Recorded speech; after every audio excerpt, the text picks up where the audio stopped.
checked in before, I just want to let you know that now we do these live streams both inside our Facebook group and also YouTube. So if you find the content very useful, you can invite your friends by either inviting them into our Facebook group or sharing the link to the YouTube that I will put up in the comment section later on. Today, I am so happy to have our guest speaker, Brett Fagan from, he's a vice president of Meadow Farms Fundraising Company. This is a company that was founded in 1968, so it's been around for over 50 years, and it is the largest fundraising company in New England today. So without further ado, let me invite Brett. Hi, Brett. How are you? Hi, Amy. How are you? Thank you for having me. It's great to see you again. Oh, it's great to see you too. And I love the fact that you're a member in our Facebook group and you approached me and, we started this conversation and I was just so impressed by what your company does and, the information you can share with our group. So, I'm so glad that you can be our guest speaker today. Yeah, I was thrilled to see what you were doing. I thought the School Fundraising Pro is a great idea, great concept, and all of your experience that you've had in all the years you've done volunteering for your children's school is a great fit for the need for parents going forward. Just with all the possibilities of running a PTO and PTA and what it all means and all the questions, this is hopefully a great resource for people. Sounds great. Because, I think all the parent-based organization for schools at some point do something that you can provide, like fundraising by selling some product. But a lot of the parent leaders just jump into it and they think that they just kind of disseminate the information. So if they have a leader who's motivated and had some marketing experience before, they may have a successful campaign. If they have a leader who doesn't know what she or he is doing, then they might not earn as much money. So I really think that the information you're going to provide today will be very useful to our members. Yeah, I hope so. Everything you just said, from my experience, is true. These incoming parent groups always want to do something different, something better compared to those who came before them. And whether they are overworked, overwhelmed, whatever's going on in their home life, work life, personal life, and in addition to this, PTO, PTA, volunteer workload, it can be quite overwhelming. And as any PTO member knows, it is a very thankless job. People mostly only complain and rarely praise. So it definitely takes a certain type. Sounds good. So before we go on to your presentation, can you take a few moments to just kind of tell us about yourself a little bit and how you got involved with the Meadow Fundraising Company? Yeah, sure. So my grandfather started Meadow Farms in 1968 out of his garage in Massachusetts. And my father came on board with the company in the early 70s. We've been in business, like you said, since that time, which has been over 50 years. And my dad wanted me to screw up on somebody else's paycheck. So I had to work for some other companies for a number of years after I graduated college, and then came into the business in 2007. Well, you've been doing So it this for a while too. it's been a fair bit. And yeah, so it's been great. We've been lucky enough to grow in times where a lot of fundraising companies have faltered. So we've had a great run, great people, great leadership, and we're still here after all this time, and hope to continue to be here for the next 50 years. Sounds good. And I checked out your website and your social media pages, and I have noticed that, you guys are evolving. You're making things more user-friendly for the buyers and things like that. I like all the innovation that your company is putting into. So it's not like, paper catalog and, you know, like people writing. I mean, that still is available, I think, for people who need that. But at the same time, I love seeing that your company is trying to keep up with the changes of time as well, too. Yeah, look, that's important. What you just said is a big factor in not only for our company, but fundraising as an industry in general, right? Like the old fashioned traditional fundraising that principals and superintendents have seen for 100 years is, still available, but it's really going away, especially going into the next generation of younger PTO people. What do they want? What does any consumer want in 2021 and beyond? They want less touch points. They want less friction. They want ease. They don't necessarily want to be bothered. They just want to take the volunteer position, assume the volunteer position, check that box of I am helping my school, I'm being a PTO volunteer, I'm making money for the group, but I have a busy life and I don't want to do much if I don't have to. And that's where the right fundraising organization comes into play to take all the workload off of the fundraising person. And that's what we happen to do really well. Sounds great. Yeah, I like the movement toward valuing the volunteers' time and making it as easy as possible for everybody involved. So I know you do have a presentation prepared for us. Should we move on? Would you like to We share can, your screen? sure. Sure.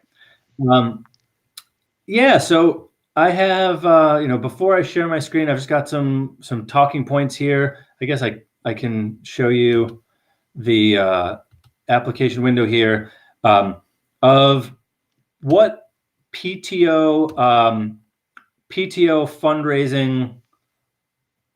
Actually, you know what? I just want to make this larger. There we go. So what PTO fundraising, profitable and productive fundraisers generally are people are offering, right? So if those of you who are on this screen have not seen the PTO Today Survey, this was done in 2018. Another one since 2018. So the data is a little bit outdated, but I still think it's valuable because what we're seeing is the most profitable fundraisers versus the type of fundraisers that schools typically run, right? So you're seeing people doing auctions, people doing carnivals, people doing thons, whether it's readathons or color-thons, and then food sales, and then additional fundraising with collection programs, which is people saying just give us money, and then catalog sales. So our company's obviously been around for a long time, and this PTO Today survey hasn't been updated since 18, but I find it really valuable to show even still today, because when I talk to customers, whether it's a face-to-face meeting or a Zoom meeting, I do show them this document, and they have told me over time that this really still holds to be true, that many groups are finding that the most profitable fundraisers are not necessarily fundraisers that they do the most often. So if you do look at the collection program at 71%, many groups, even today in 2021, well, I guess I would say pre-COVID times, groups were saying, we want to just offer a program where people can just give us money. We don't want to be hassled by offering products for people to buy. We just want to say, hey, look, this is a capital appeal program. If you can just give us some money, whether it's $5 or $10 or $50, whatever it may be, that'll be 100% our money. So let's just make it easy. We'll do a capital appeal fundraiser. And we find still, even today, that does not bring in the kind of profit for schools that they thought or hoped it was going to. Catalog fundraisers, whether it be traditional old-fashioned fundraisers with a brochure or online sales like what we just talked about, Amy, those are still bringing in the most profit for our groups that we speak to, not just customers of ours, but groups that we speak to that have run other fundraising events outside of the traditional fundraising. They're saying that these brochure-based, sales-based fundraisers, whether it's an online only or a catalog, those are bringing in the most profit still. But if you look at this result, 43% of the people are offering these programs, or 43% of the time, it's bringing in the most profit. So though this is slightly outdated, what we've learned today is that in 2021, these groups are looking to try to earn, of course, as much money as possible while doing as little work as possible. And that's where the fundraising message needs to change, right? So to make a fundraiser successful and to make a fundraiser profitable and to make the volunteer workload minimal, the easiest thing to do is to outsource it to a fundraising company that does all the work for you. And the truth of the matter is, there are too many fundraising companies out there that make it seem like at first glance that it will be easy. But once you start uncovering your questions and once you start learning more about what you have to do as a volunteer, that all of a sudden changes. So some of the topics that I wanted to discuss today were, I'm going to share a screen again and show you folks this, right?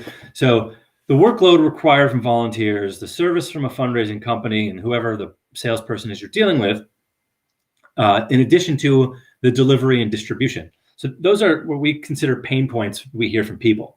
So every time our salespeople have a conversation with a customer that worked with another fundraising company, whether it's a traditional fundraiser or just something completely different, not your sales-based fundraiser, we learn that they say, things went well, we didn't have any issues, we made money, it was easy, but we just want to look for something else. And that happens all the time. But once you start uncovering and asking more questions, you'll learn that, boy, it wasn't as easy and you didn't make as much money as you could have. And the way we uncover these needs for our customers is based on so many different basically units of threshold related to profit, sales, unit-based sales, dollar-based sales. If you have certain enrollment of a group, whether you've got a small group or a large group, if you've got 1,000 kids to a school, there's a cost necessarily associated with taking brochure packets in. Do you get a shipping charge? Those are all things that you're not necessarily going to know ahead of time unless you really start to ask some very important questions to the person that you're working with.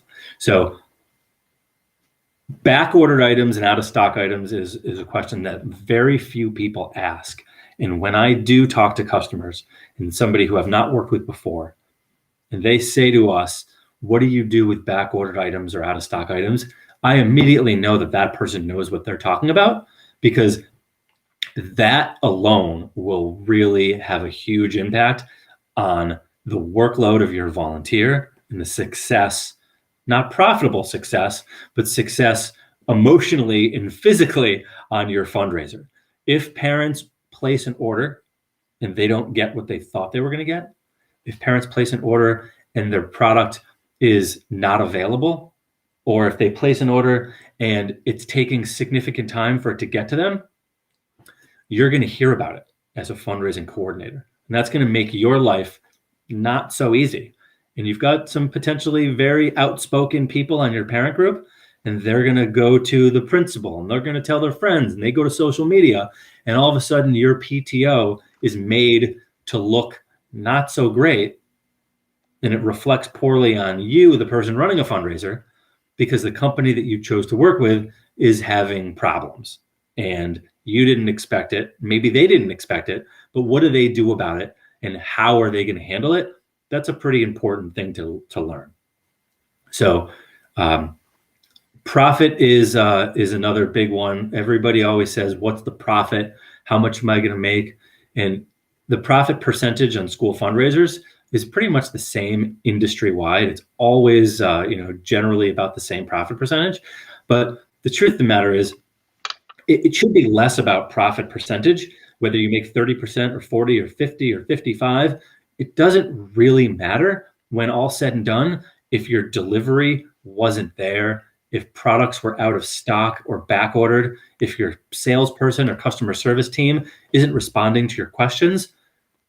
You're not going to be happy, and it's going to make your life difficult. So you can take 50% profit or 55% profit, but if things are going poorly, that money doesn't matter. It's your experience overall. So when we talk about fundraising profit, that's only a piece of the puzzle.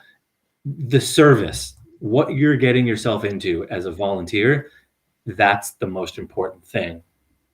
I think, as a fundraising professional, I think that's the most important thing that you need to know running a fundraiser. So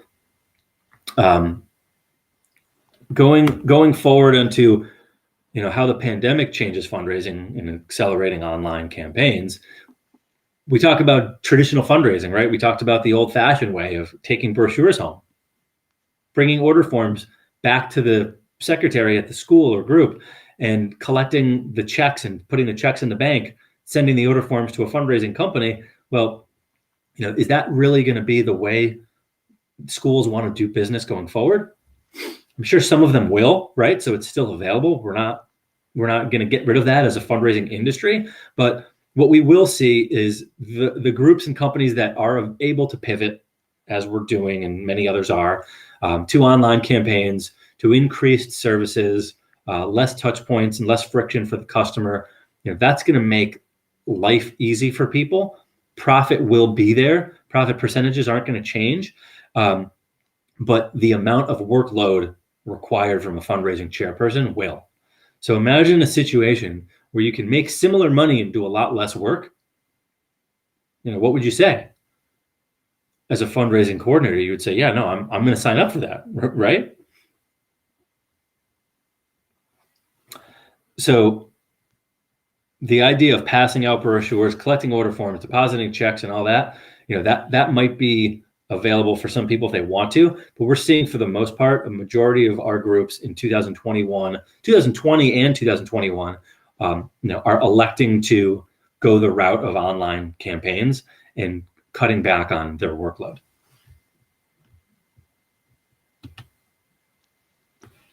Amy, are you still there? Yes, I am. Sorry, I Okay. just want to make sure that you get to cover everything you want, and I was writing down some questions.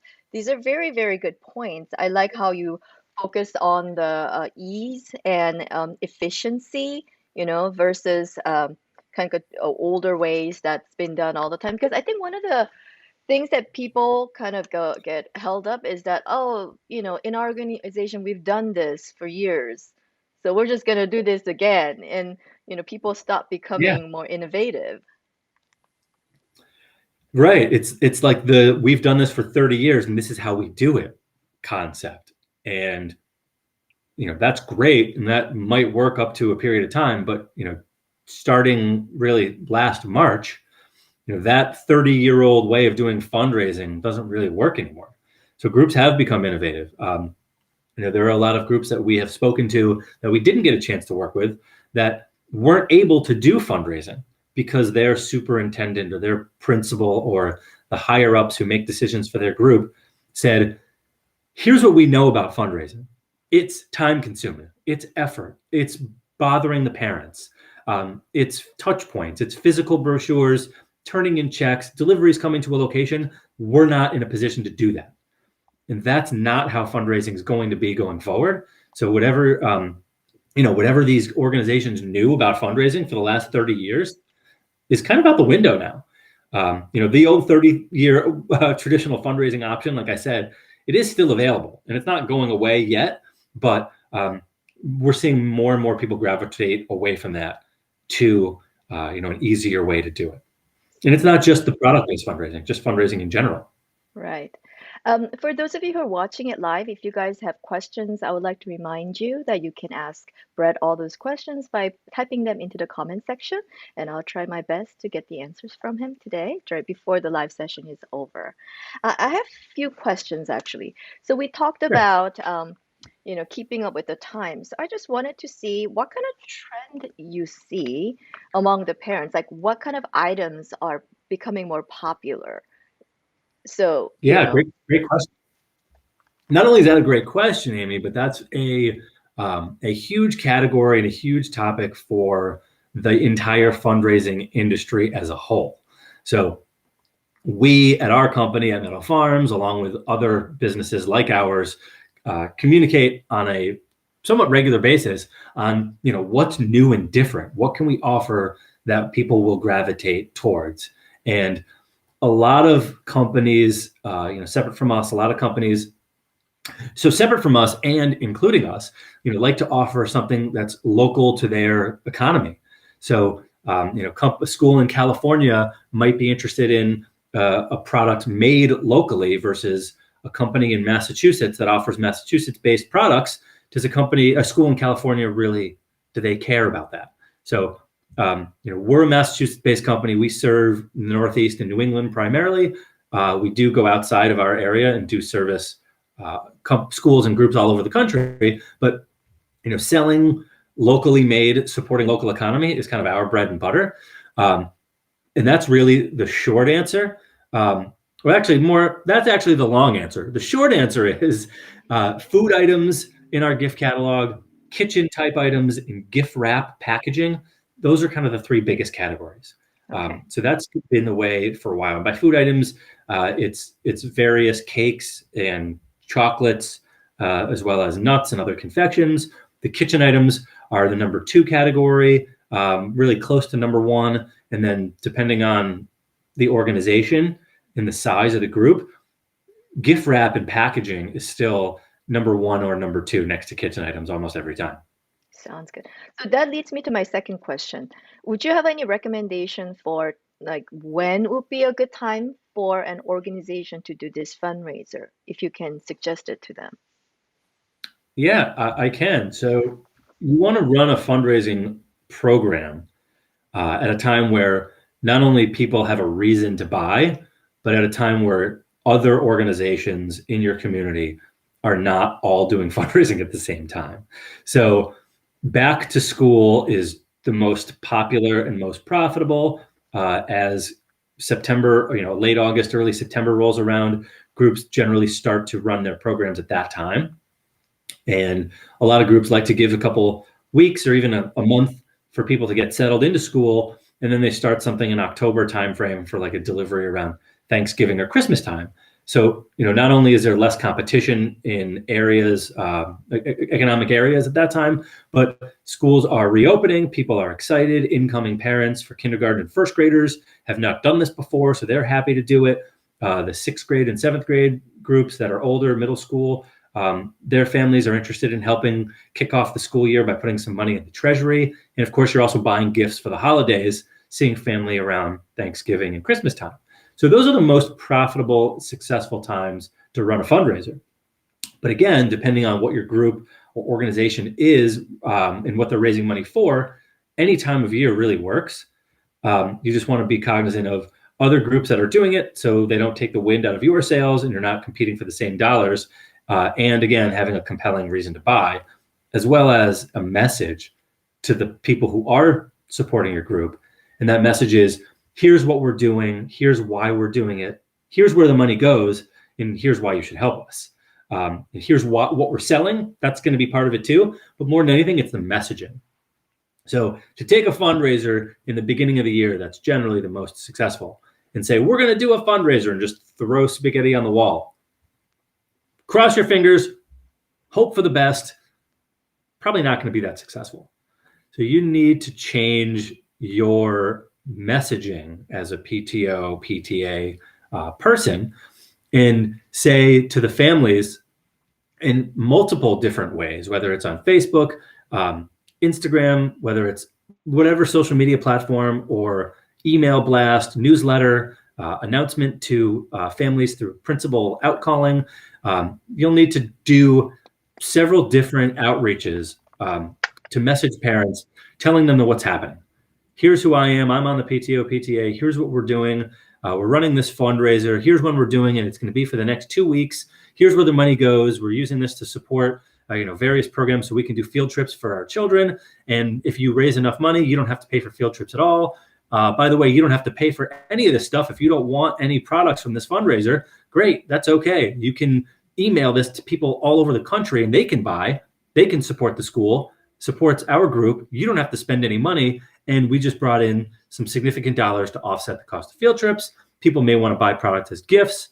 And by the way, in addition to all that, here's how much money we're going to make. It's 40% profit, 50% profit, whatever the number is. All the items are going to be shipped to your house. You don't have to do anything. You don't even have to leave your couch. Please support our group.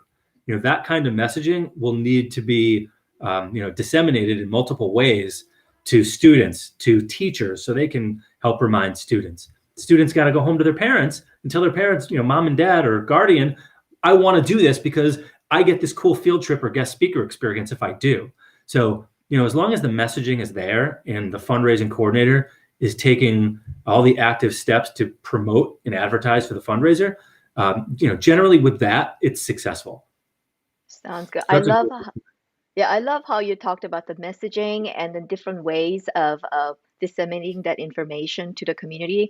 Because one of the hesitation that I hear from a lot of PTA leaders is that, oh, I don't want to bother them. I've already told them once. But one thing I always try to teach them is it normally requires somebody to hear or see the message 7 times before they'll take an action. So just because you send something out doesn't mean that they're actually going to hear it, first of all.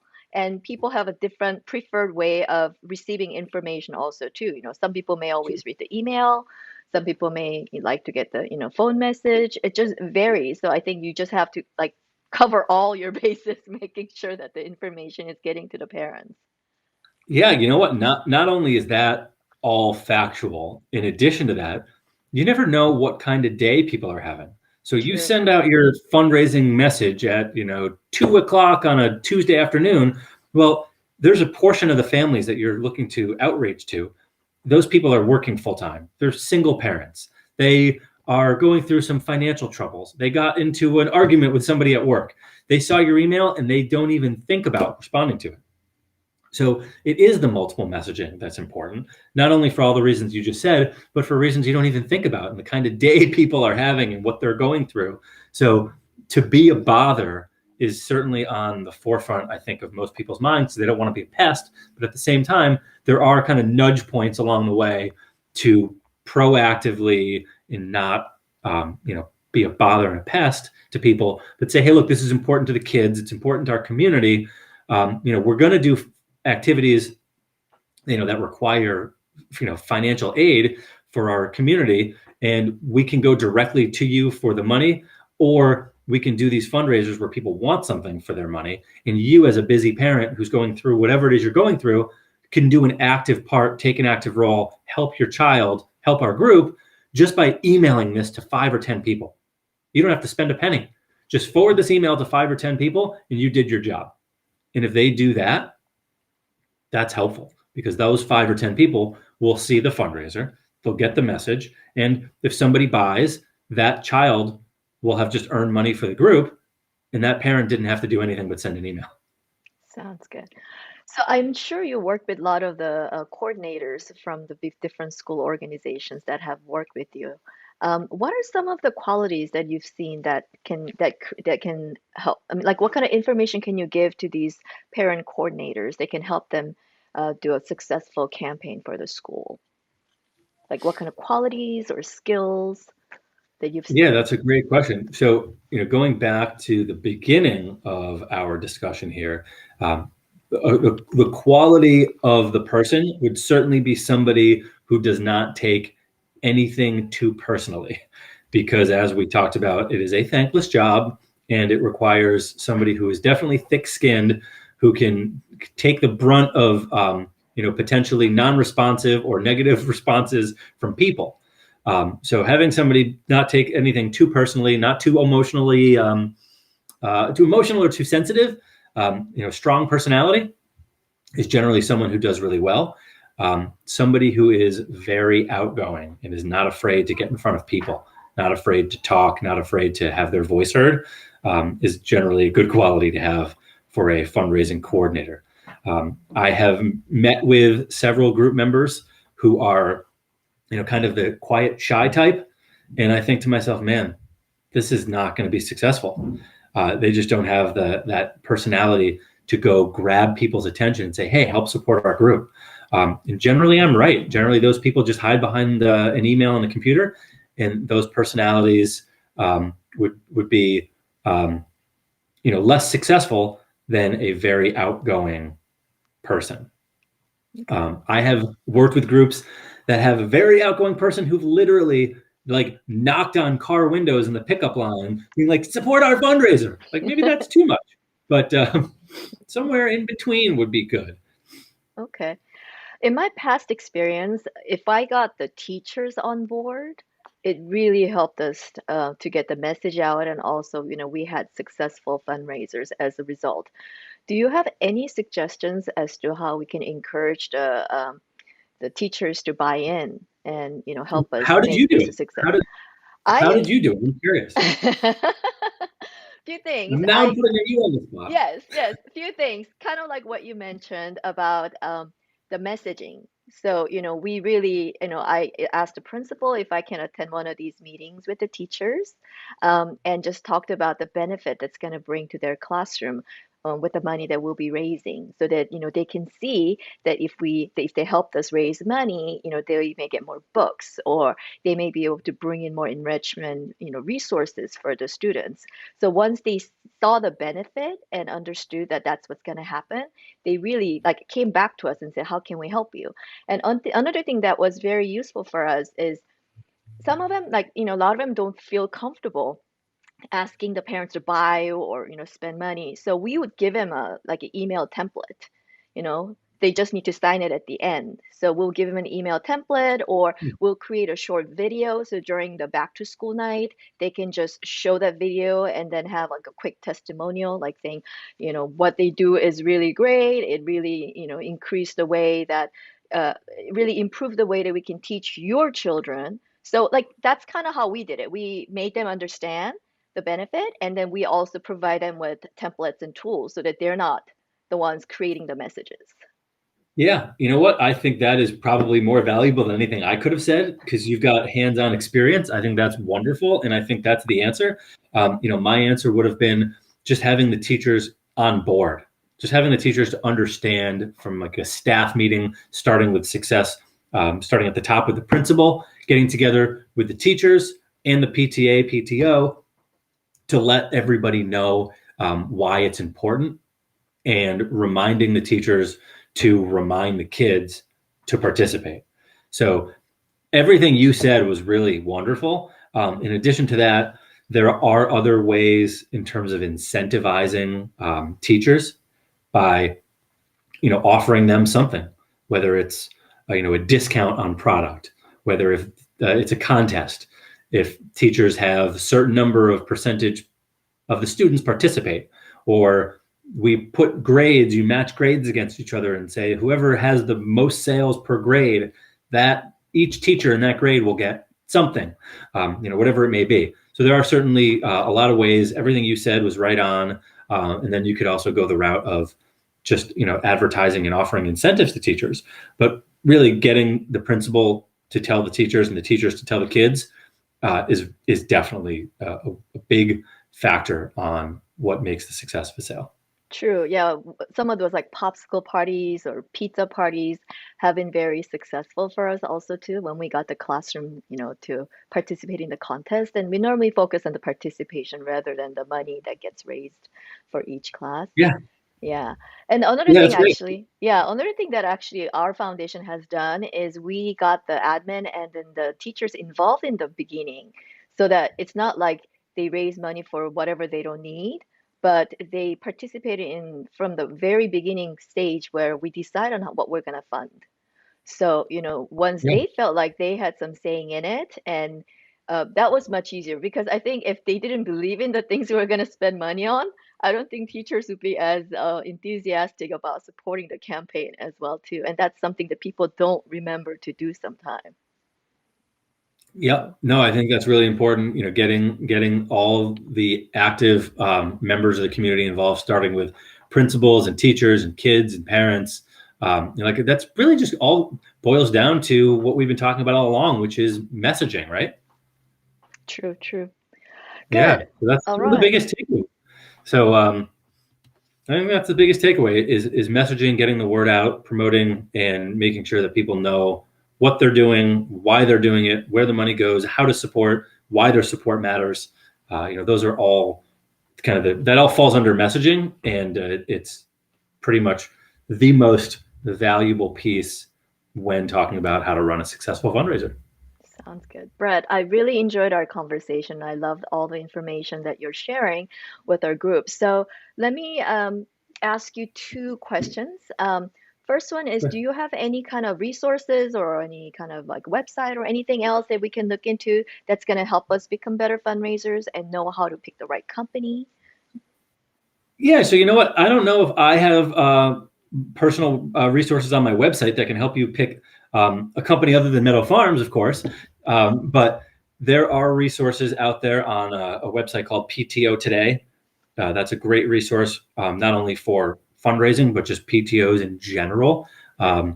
You'll find some great resources there. And for our company, meadowfarms.com, in and our website has an awful lot of data, a lot of data points, videos, ideas, promotional tools, products. There's quite a bit there. A lot of content on meadowfarms.com for anybody who wants some resources on on what we do and how we're changing the way fundraising has been done. Okay, sounds good. And you kind of answered my second question, where can we find you if we want to work with your company? So, and you guys are on social media as well? We are Instagram, Meadow Farms Fundraising, same Facebook, Meadow Farms Fundraising. Um, and that's where you'll find us. We have a pretty solid social media presence today. Sounds good. Thank you so much. Do you have anything else to add before we end the session today? I don't know. I don't think so. I feel like we covered quite a bit, and it's been a quick 37 minutes here. Sounds good. Thank you once again for sharing your time and knowledge and your experience, your vast experience with our group. I really, really appreciate you coming in today as a guest speaker. Great. You're very welcome. Thank you so much for having me. I thought it was great too, and you offered some really good insight, and hopefully it's helpful for everybody. Sounds good. Thank you. Have a good day. Thank Bye, you. Brett. You too. Bye. Thank you once again for joining us today. I hope you found the session very helpful, and I sure did because most of the parent-run school-based organizations do some sort of a product-based fundraising, and all the information that Brett has shared with us, I hope you take it and implement it in your organization so that next time you run a fundraiser, you can be as successful as possible. I hope that your organization is wrapping up this current year and you guys have the new board in place. I just want to also remind you that I am teaching a course, especially for the new board members, starting this coming Monday on April 12th. So I will include that information in our Facebook page, how you can participate in the program. I think it's a gift that you can give to the new board so that they are equipped and they can have a successful year. If you have any questions, please feel free to PM me. And if you have any questions for Brett also, this live session will be available for replay and you can put your questions in the comment section. And then Brett is actually in our Facebook group. So either he will be able to answer it or I'll ask Brett those questions and get the answers for you. Thank you once again for joining School Fundraising Pro. And if you have any questions or any resources you would like to find more information for, please feel free to contact me as well. That's going to help me find our next guest speakers as well. Thank you once again and have a great